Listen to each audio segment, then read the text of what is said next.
Hello दोस्तों, कैसे हैं आप। मैं आचार्य विजय तनेजा आपका एक बार फिर से स्वागत करता हूं अपने यूट्यूब चैनल जय माता दी ज्योतिष केंद्र में। यहां हम ज्योतिष का फल कथन सीख रहे हैं, प्रेडिकेशन सीख रहे हैं कि किस प्रकार प्रेडिकेट किया जा सकता है। आप कुछ लेसनों बाद अपनी कुंडली और अपने रिश्तेदारों की कुंडली भी देखना शुरू कर देंगे। जब मैं कहूँ तो धीरे धीरे आप लगन देखना शुरू करें। लग्नेश कहाँ है, लगन कहाँ है, लगन कौन सी है, लग्नेश कहाँ बैठा हुआ है, किस ग्रहों के साथ बैठा है, किस भाव में बैठा है। उसके अकॉर्डिंग आप प्रथम भाव या लगन भाव का एनालिसिस कर सकते हैं। हम पढ़ रहे हैं मिथुन लगन में शुक्र का प्रभाव। जब हम मिथुन लगन में शुक्र का प्रभाव पढ़ते हैं तो तीन चीज़ें हमें ध्यान रखनी है। भाव कौन सा है, पांचवा भाव है। कौन बैठा है, शुक्र बैठा है। शुक्र कौन है, रोमांस, सौंदर्य, लग्जरियस, संपत्ति का कारक है। और भी बहुत सी चीज़ों का कारक होता है। पति की कुंडली में पत्नी का भाव शुक्र ही है, कारक शुक्र ही है। पांचवें घर में राशि कौन सी है, तुला राशि है। किसकी राशि है, शुक्र की राशि है। यानी शुक्र अपने ही घर में आके बैठा है। इसका मतलब क्या है, व्यक्ति पढ़ाई लिखाई में अच्छा होगा, व्यक्ति की सोच अच्छी होगी, व्यक्ति के अपोजिट सेक्स से रिलेशंस बनेंगे, व्यक्ति की संतान भी अच्छी होगी। तो यहाँ पे आके स्पोर्ट्स में व्यक्ति का रुझान होगा। तो इस प्रकार हम कह सकते हैं। लेकिन ये भी हमें नहीं भूलना है कि शुक्र की दूसरी राशि 12वें में है, तो उच्च अध्ययन पे पैसा खर्च करवा सकती है ये स्थिति।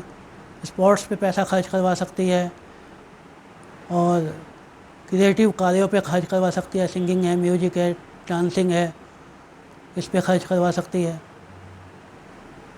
यदि पाप प्रभाव आ रहा है तो इसको नेगेटिव कह देंगे अपन। मान लीजिए शनि तो मित्र है, इसका मंगल यहाँ बैठा हुआ है, मंगल चौथी दृष्टि से इसको देख रहा है और यहाँ भी ये द्वादश का मालिक है। तो जो अभी मैंने पॉजिटिव रिजल्ट कहे हैं वो नेगेटिव होने लग जाएंगे। मंगल यहाँ बैठ जाए, शनि यहाँ बैठ जाए, राहु यहाँ से बैठ के देख ले, तो जो पॉजिटिव रिजल्ट मैंने कहे हैं वो नेगेटिव में बदल जाएंगे। आपको कुछ बातें तो याद रखनी होंगी। भाव कौन सा है, ग्रह कौन है, किन किन घर का मालिक है वो, ये बातें आपको याद रखनी होंगी। उसके बिना आप क्लब करके नहीं पढ़ पाएंगे। छठे भाव की हम बात करते हैं। राशि कौन सी है, वृश्चिक राशि है, स्कॉर्पियो, बिच्छू। अर्थात ये व्यक्ति अचानक अपना मूड स्विंग कर सकते हैं क्योंकि द्विषभाव राशि है।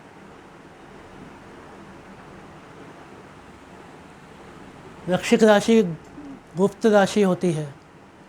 ये व्यक्ति अपने भाव को, अपनी सफलताओं असफलताओं को गुप्त रखते हैं, किसी से शेयर नहीं करते जल्दी से। तो यहाँ पे व्यक्ति जो भी काम करेगा, कॉम्पिटिटिव एग्ज़ाम देगा, तो वो हो सकता है कि उसके घर वालों को भी पता ना हो कि कॉम्पिटिटिव एग्ज़ाम दे रहा है बच्चा, या किसी यार दोस्त को पता नहीं हो। शुक्र क्योंकि रोमांस का कारक है, लग्जरियस लाइफ का कारक है, तो यहाँ पे कॉम्पिटिटिव एग्ज़ाम में हिस्सा तो लेगा, लेकिन सफलता के चांस केवल शुक्र के बेस पे नहीं कहे जा सकते, क्योंकि शुक्र आपका द्वादशेश भी है, पंचमेश भी है। पंचमेश होना अच्छी बात है, अपने से दूसरे गया है, मारक भाव में भी कह सकते हैं इसको। लेकिन डेफिनेटली वृश्चिक राशि के लोगों से इसको फ़ायदा होगा, या हो सकता है वो नुकसान भी पहुंचा दें। दूसरा कोई पाप प्रभाव है, मान लीजिए मंगल का ही प्रभाव आ गया, यहाँ पे मंगल बैठा है, यहाँ पर 1 2 3 4, यहाँ मंगल बैठा है 7वीं दृष्टि से, यहाँ मंगल बैठा है 8वीं दृष्टि से, नुकसान पहुंचाने का प्रयास कर सकता है। यदि हम बात करें 7वें भाव की, 7वें भाव में धनु राशि है, अग्नि तत्व राशि। धनु राशि का यदि हम लोगो देखें तो हमको पता चलता है कि एक व्यक्ति तीर कमान लेके खड़ा हुआ है, पूरा निशाना उसका अपने लक्ष्य पे है।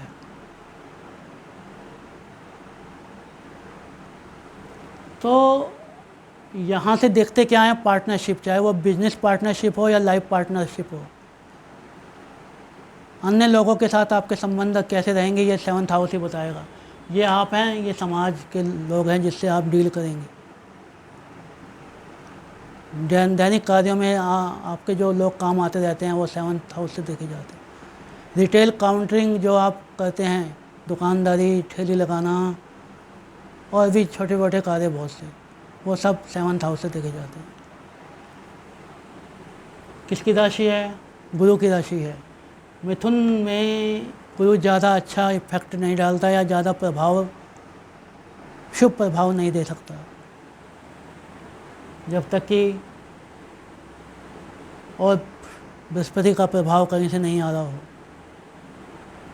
व्यक्ति की जो पत्नी होगी सौंदर्यपूर्ण होगी, धार्मिक क्रियाकलापों वाली होगी और व्यक्ति का या जातक का साथ देने वाली होगी, यदि कोई पाप प्रभाव नहीं आ रहा तो। पंचमेश सप्तम में आके बैठा है, व्यक्ति के लव मैरिज होने के चांसेज पूरे पूरे हैं।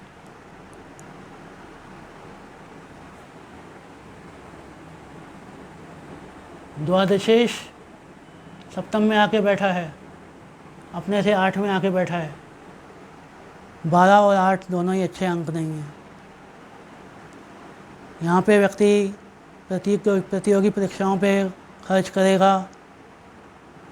यहाँ पे व्यक्ति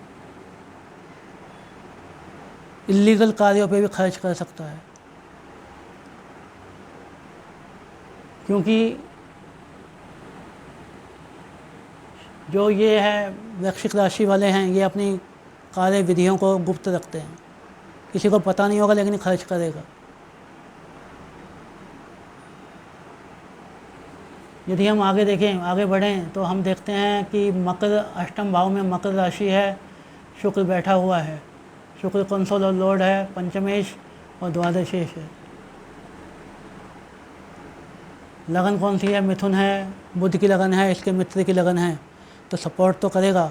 यदि बुध और शुक्र कहीं एक ही भाव में बैठ जाते हैं और सूर्य से अस्त नहीं होते हैं तो डेफिनेटली फ़ायदा होगा। नहीं तो क्या होगा, इस व्यक्ति को जो पीड़ा मिलेगी वो अपनी पत्नी से मिल सकती है, संपत्ति से पीड़ा मिल सकती है, वाहन से पीड़ा मिल सकती है। जो उस शुक्र के कारकत्व होते हैं, इस व्यक्ति को फूल खिले हुए अच्छे ही नहीं लगेंगे, इस व्यक्ति को सुंदर स्त्री सुंदर ही नहीं लगेगी, लेकिन अनैतिक कार्य के प्रति रुझान बना हो सकता है। अनैतिक कार्य, मैं समझता हूँ कि आप समझ पा रहे होंगे मैं क्या कहना चाह रहा हूँ। पंचमेश अष्टम में आके बैठा है। व्यक्ति जो होगा या व्यक्ति की संतान जो होगी वो व्यक्ति को पीड़ा देने वाली होगी, दे सकती है। प्रेम संबंधों में धोखा मिलने के चांसेज हैं। यदि चंद्रमा भी यहीं बैठ जाता है या यहाँ बैठ जाता है या यहाँ बैठ जाए, युति में बैठ जाए, राशि परिवर्तन कर ले। मैंने आपको शुरुआत में बताए थे 4 प्रकार के संबंध होते हैं। कौन कौन से? राशि परिवर्तन, युति, स्थान परिवर्तन और केंद्र वगैरह या त्रिकोण में होना, एक दूसरे के केंद्र या त्रिकोण में होना। इस प्रकार संबंधों को 4 भागों में बांट देते हैं। उसके आधार पर ये क्लियर करते हैं कि इस राशि में या इस लगन में इस ग्रह की भूमिका क्या होगी। चलिए, आज हमने 8 भाव तक देख लिया है। इसमें से कुछ नहीं समझ आया तो आप पूछ सकते हैं, नहीं तो अगले 4 भाव के बारे में अगले लेसन में पढ़ेंगे। उम्मीद करता हूँ कि आपको लेसन समझ आ रहे होंगे।